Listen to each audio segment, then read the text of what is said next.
What's going on, losers? So we're in the shop today. It's Teddy and I. We're working on his Tacoma.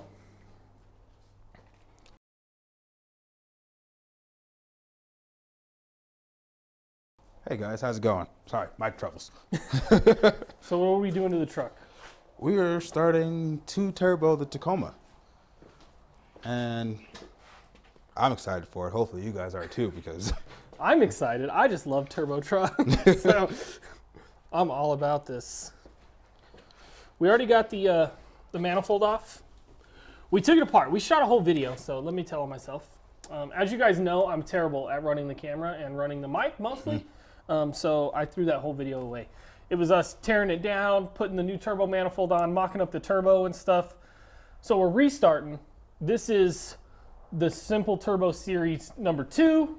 We're doing basically the same thing as we did on Bo's truck, but with a few tweaks.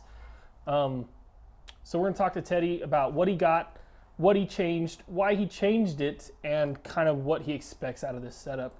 And then we'll show you some of the troubles that we've already ran into. So let's get to that. troubles. All right, Teddy, so you got 4-link. Yes, and 4-link and coilovers up front.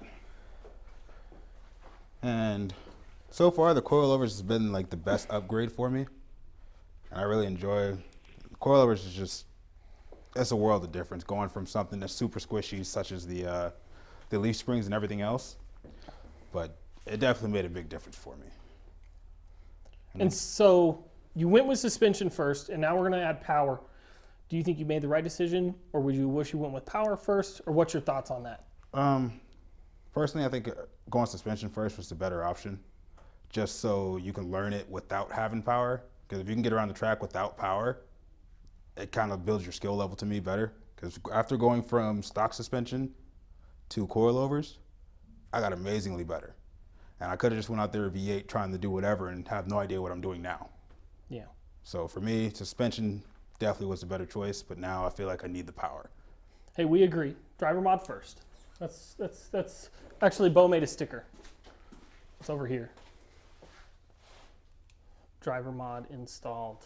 But yeah, driver mod first. Always take your vehicle as stock as possible, take it out drifting, make small changes here and there, and then start really adding on the power and stuff like that. So what are we doing to add power? So we're going turbo to add power. Okay. What do you expect out of the engine, horsepower wise, and how long do you think it's going to live? Honestly, I'm only looking for like 200 horsepower. I mean, because that's more than enough in a truck like this to do amazing things. And say longevity, I'm hoping it lives forever. To be honest, I've given it a year or so with the way I love to drive this thing though. It's a 2.4, right? Same as a hard body? Yes. What kind of power did it make stock, do you know? Stock, like from the factory, is 140, but I'm probably 140. pushing anywhere from 105 to 110 right now. Yeah. With almost 300,000 miles, so. Jeez. It's a trooper. So it's similar horsepower and displacement wise to a hard body. So we would expect a similar result, but we're not 100% sure. We will try and put this one on the dyno too. I know Bo's hasn't been back to the dyno, but his truck has a major oil leak that we got to fix first. So let's go ahead and go over all the parts that Teddy got. And this is our simple turbo Tacoma build. All right, so started off with just gaskets, easy stuff.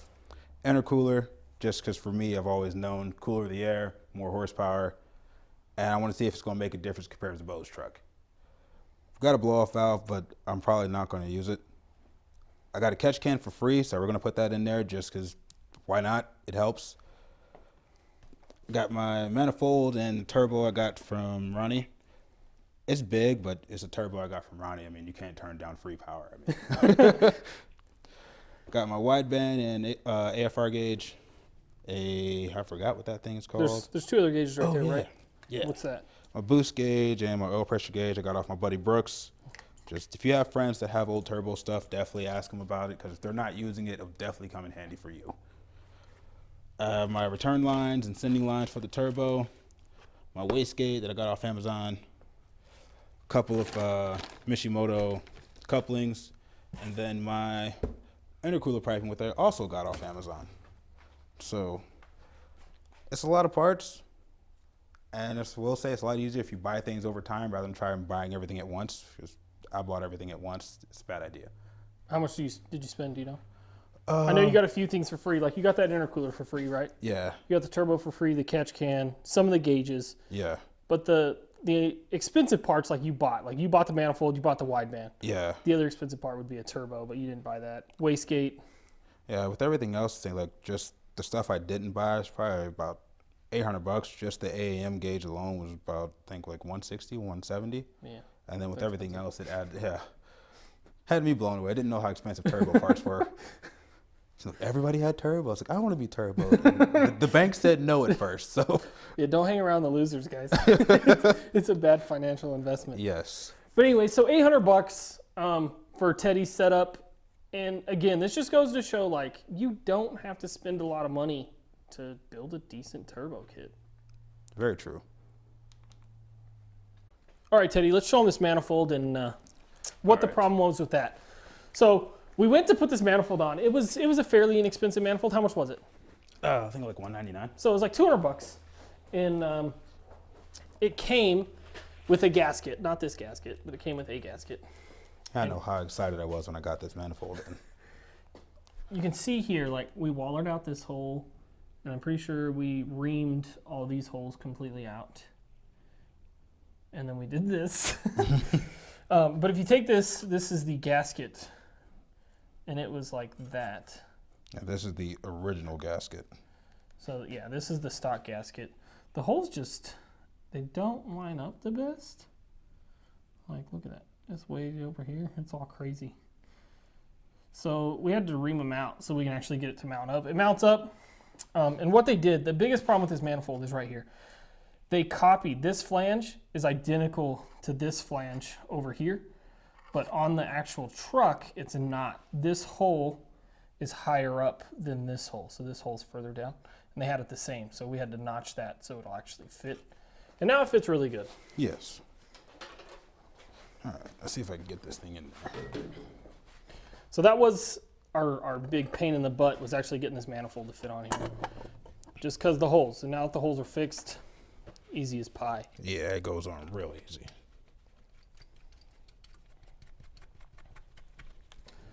We've been pretty fortunate with our hard bodies to find, like, most of the aftermarket parts that are bolt-on actually bolt on. This is the first part that we've had to modify. That's what you get when you buy Chinese stuff. Like, this is a Chinese manifold. It's just a log style manifold. It's nothing crazy, nothing fancy, but it's going to get the job done for not a whole lot of money. Did they make a cast iron manifold for this or no? I hadn't found one. I think the one time I did find one, it was like $600. Jeez. That sounds like thirsty Rev 9 prices. So what other issues do we have? Because I see two. Yeah, the first one is just water to air mix is going to be perfect with this. So Yeah, there's no room for an inlet. yeah, here. so we got to adjust that. We'll probably just get a 90 degree to make that work. And we'll probably have to move my math, but we'll figure that out as the time comes. And to run any real intercooler piping for what I've seen online, I will have to get a smaller battery, which is probably going to be a Miata battery. Do you want to keep, like, while we're doing this, do you want to put your battery under your bed or anything like mine? I kind of do, to be honest, but I looked at it as like, if I didn't have to, I wouldn't. But I mean, it's up to you. Like, it's not hard. I'm going to say yes because it's going to be a drift truck. And if anything ever does go wrong with this motor, I plan on going big boy motor anyway. So, I mean, it saves the trouble of having to do it later. Okay, so we'll plan on that. Uh-oh, is that Levi? Is he home? Let's go see. I bet you this is Levi.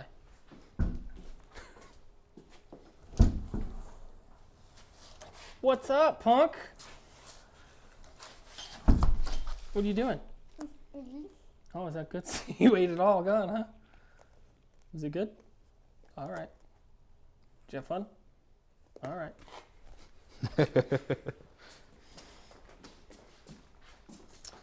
So anyway, so a new battery and move the radiator hose and then modify the manifold. That's really the only problems that we ran into so far. Yeah. We're going to mount up the intercooler, which we haven't done yet. Yeah. So we're going to mount up the intercooler. That way we can start planning our piping and seeing where we're going to have to start cutting holes in the core support and things like that. We're trying to keep it short. The shorter and the smaller you can keep your intercooler piping while keeping it effective, the faster response you'll have on your turbo and things like that. Less lag, better spool times. I forget what they call it, but like when you first get into a turbo and like it takes time to build the turbo, that's not actually called lag. People refer to that as lag, but it's not lag. Lag is actually in between gears when it takes your car to get back into the turbo. So like the STI has no turbo lag because in between gears it doesn't lag. Neither does the hard body. But their initial like boost peak. Your ramp up time? Yeah. I forget what it's called. But anyways, the smaller you can keep everything, the faster that'll be because it's less air that the compressor has to make to get to the intake. Teddy got tired of me talking. Oh, I did not. But I think that'll... Let me see that. That's mine. You want to do it to me? Actually... Ow, right in my eyeball. Ow. Like to my eyeball. That's fine. It's actually going to sit behind it pretty well, it looks like.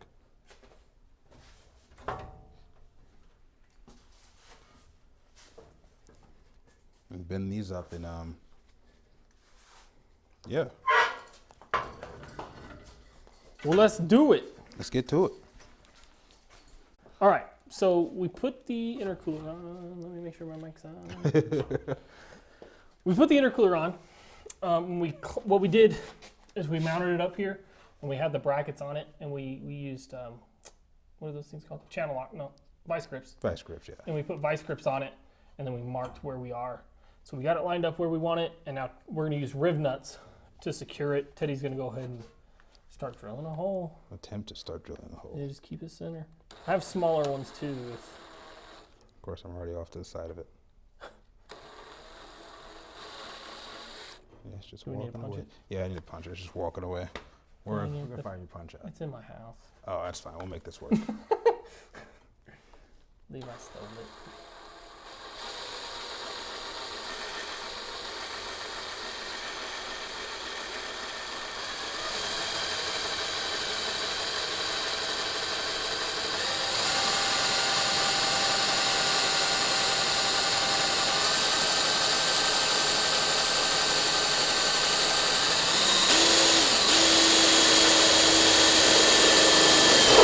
Nowhere near center, but I'm going to make it work. The brackets are adjustable. I'll give it one more. Oh, I was going to just checking. I want to be the guy that makes it too big. I've been told that before. Just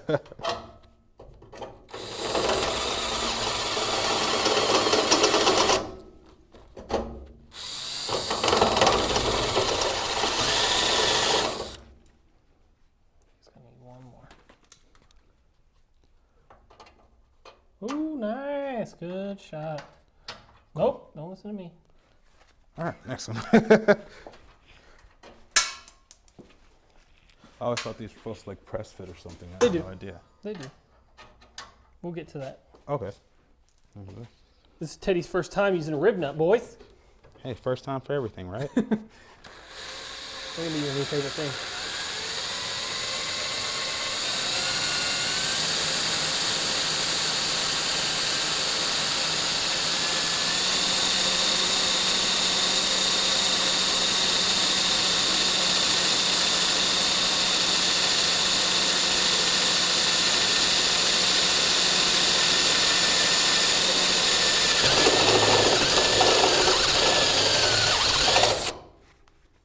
I think it was one more. Yes, definitely one more.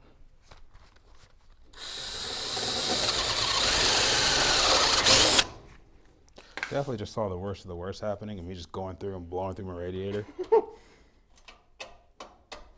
something behind it? Oh, that little clip. Yeah, that we don't need that. Hey, don't. That's how I slice my finger open. You didn't have gloves on. There's a hammer over there. Yeah, I was just looking for something I can hit it with. Blue handle. Oh, you're colorblind. You found it.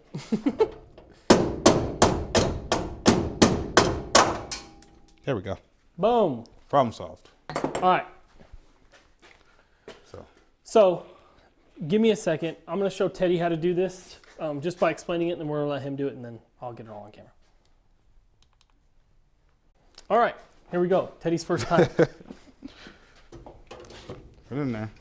Yep, squeeze, squeeze, squeeze, squeeze. Keep it, try and keep it in there. All right. Okay. So now squeeze it a little, and then do that. Let me see, this is all the way out. Let me tighten that back up. Squeeze it again. Squeeze it all the way. Wait, it's good and tight. All right. And then we're all done.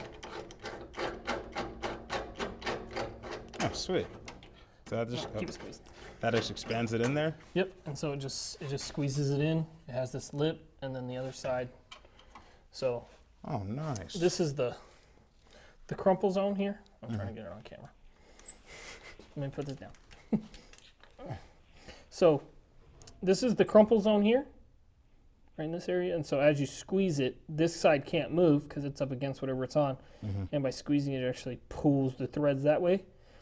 And so it crushes that together Yep. and makes it, oh, all right. where the metal is, it won't expand. Behind the metal, it'll expand. And here it's expanded, so it actually sandwiches it.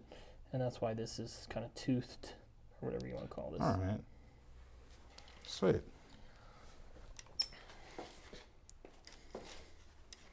Yeah, we love these things.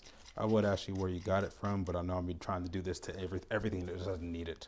It's just off Amazon. It's $20, dude. Yep. Have one next week. I mean, it's like I said, this is probably one of my favorite tools. Not because it's at an angle. Yeah. Try and keep it flat with the metal. All right. Just squeeze as much as you can. Because the tighter you can get it, the less likely it is to come out. All right. Okay.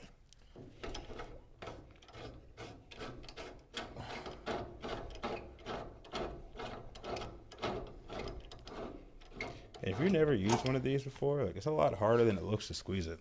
Yeah, Just to be honest with you guys. that one is the cheapest way of doing it, and so it's just like a regular rivet gun. They actually make ones that are like a T, and so the rivet goes straight out, and then it has an arm over here and a big arm over there, and you like a pair of Good cutters. job. But we That's didn't plan sweet. on doing anything that big that we needed that much torque or leverage. Yet. Yet. So all right, let's mount this thing up, Teddy. Awesome. I'll let you do that. Here's your 2 bolts. I don't know what you did with the cooler. Behind you. Oh, in my seat.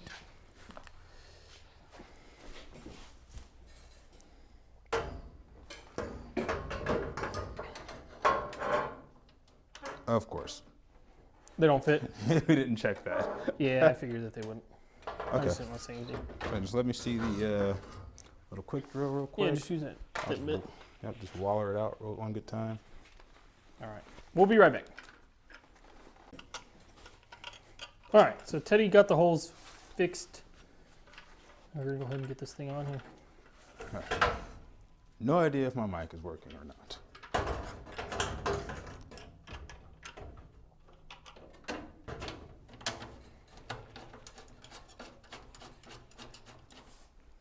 There's one.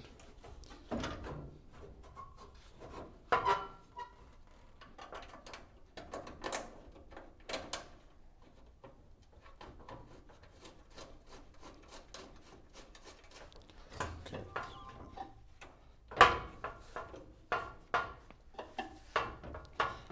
Probably bent a little. Oh, now I see what happened.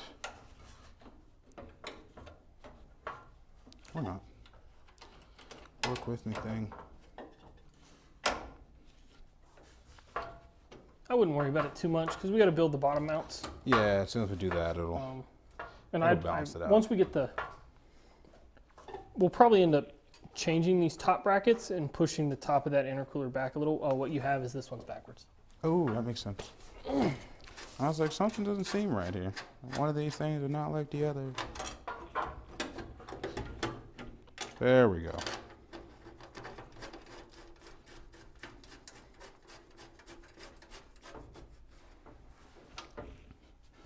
That one's the right way, yeah. Yeah. So that's better. Sweet.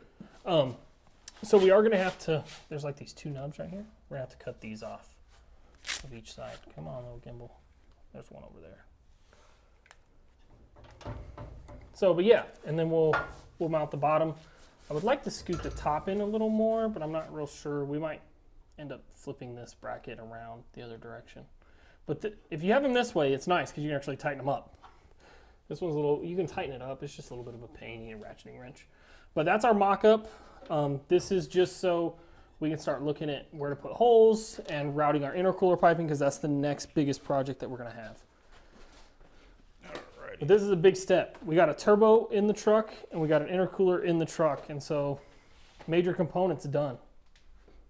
Now comes the fun stuff. Now the not so fun stuff. It's going to be fun. I get to learn how to weld more stuff. Do you want to try and weld all this? I mean, I'll show you how to weld aluminum. Yeah, definitely. Okay.